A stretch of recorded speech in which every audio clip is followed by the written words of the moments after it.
यह कहानी है चंद्रपुर नामक एक छोटे से गांव की। शहर से थोड़ा सा ही दूर एक छोटा सा गांव बसा था। यहाँ के लोग खेती करके अपना जीवन व्यापन करते थे।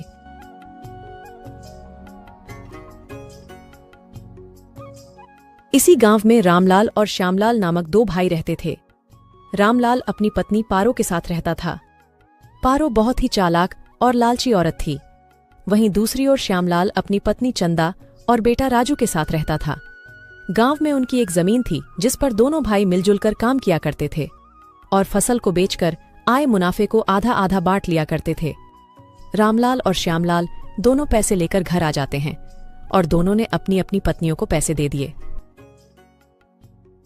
चंदा, ये लो फसल के पैसे, इस महीने ज्यादा मुनाफा हुआ है। ये तो बहुत खुशी की बात है जी। भगवान करे आपका मुनाफा ऐसे ही बढ़ता रहे और आप दोनों भाई खूब तरक्की करें। पारो, ये लो इस बार की फसल के पैसे। इस बार की फसल काफी अच्छे दामों पर बिके हैं, जिस वजह से इस बार मुनाफा भी काफी अच्छा हुआ है। क्या खाक अच्छा हुआ है? ये भी कोई मुनाफा है भला? आधे पैसे तो तुम्हारा भाई ले जाता है। खेतों पर तो सबसे ज्यादा मेहनत आप ही करते हैं, फिर मुनाफा बराबर क्यों? नहीं पारो, ऐसी बात नहीं है। श्याम भी बराबर की ही मेहनत करता है। अजी काहे की बराबर मेहनत? बाजार से जाकर के महंगे महंगे बीज आप खरीद कर लाते हैं और इतनी दूर जाने आने की मेहनत वो अलग, ऊपर से सारा दिन खेतों में काम करना, फिर काहे की बराबर मेहनत? जी मेरी बात ध्यान से सुन लीजिए। आप अपने भाई को जमीन का एक छोटा सा हिस्सा देकर उसे इस घर से रफा दफा कीजिए। आखिर हमें भी तो अपने बच्चों के लिए आगे सोचना है। नहीं पारो, मैं ऐसा नहीं कर सकता। तुम मेरी बात समझो, आखिर वह मेरा भाई है। देखिए, आपको ऐसा करना ही होगा, वरना मैं अपने मायके चली जाऊंगी, फिर आप रहना अपने भाई के साथ अकेले। पारो के इतना बहस करने पर आखिरकार वही होता है जो पारो चाहती थी। रामलाल श्यामलाल को जमीन का छोटा सा हिस्सा देकर उसको घर से निकाल देता है। बेचारा श्यामलाल भी अपने भाई के घर के बगल में छोटी सी कुटिया बनाकर अपनी पत्नी और बच्चे के साथ रहने लगता है।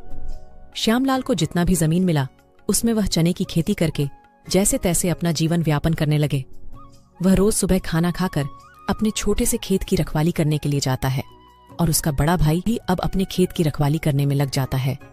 दोनों अपने अपने खेत की रखवाली किया करते थे। एक बार बड़े भाई के खेत में कुछ चिड़िया आ जाती है। इन चिड़ियों ने तो नाक में दम कर दिया है। इनका कुछ ना कुछ तो करना ही पड़ेगा। ये रोज रोज मेरी फसल खाने आ जाती है। रामलाल उन चिड़ियों को डंडे से मारकर भगा देता है। अगले दिन वह चिड़िया छोटे भाई के खेतों में दाना खानी आती है। श्यामलाल उन चिड़ियों को भगाने की कोशिश किया, फिर उन चिड़ियों की तरफ देखा और सोचने लगा, ये चिड़िया भी भूखी होंगी। ये अगर थोड़ा सा मेरे चने का दाना खा लेंगी तो क्या हुआ, ज्यादा से ज्यादा एक आधा किलो मेरे चने कम होंगे। कम से कम इनका पेट तो भरेगा। ऐसा कुछ दिन तक चलता रहा। रामलाल के खेत में अगर कोई चिड़िया जाती तो वह उन्हें डंडे मार के भगा देता था और श्यामलाल के खेतों में अगर चिड़िया आती तो वह उन्हें कुछ नहीं करता था।